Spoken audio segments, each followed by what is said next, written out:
Ayan guys, yung kliyente natin dito sa Centerville Subdivision sa Tandang Sora. So yan yung lalagyan natin guys ng handrail na stainless.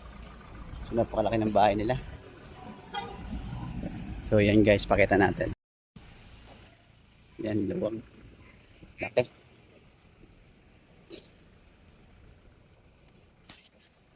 Yan, mapakita natin. Yan yung bahay.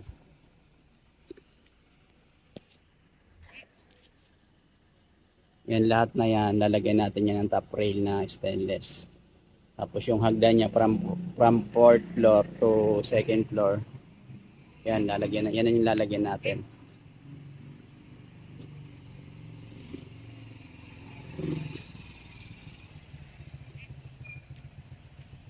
Pakita natin guys yung ating gagawin dito na top rail ng frameless glass. So ito yung rooftop nila.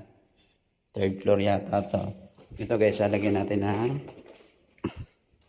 mga hawakan na stainless. So yan, from 3rd floor to ground floor. So ayan.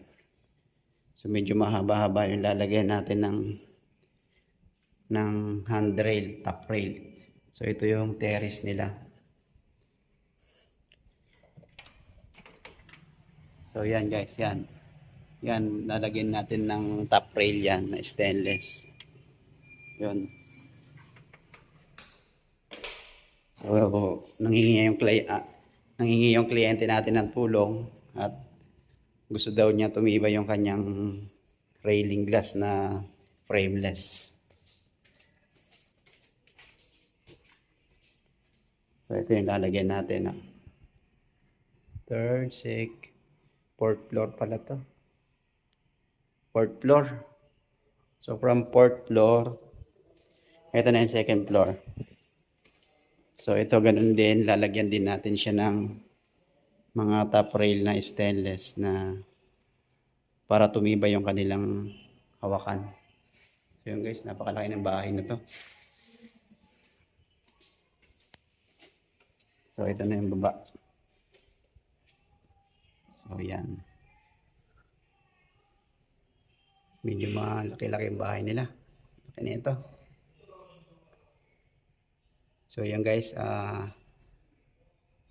abangan nyo guys, i-upload natin yung paglalagay natin ng hawakan nito, yung kung paano namin di-discard yan to.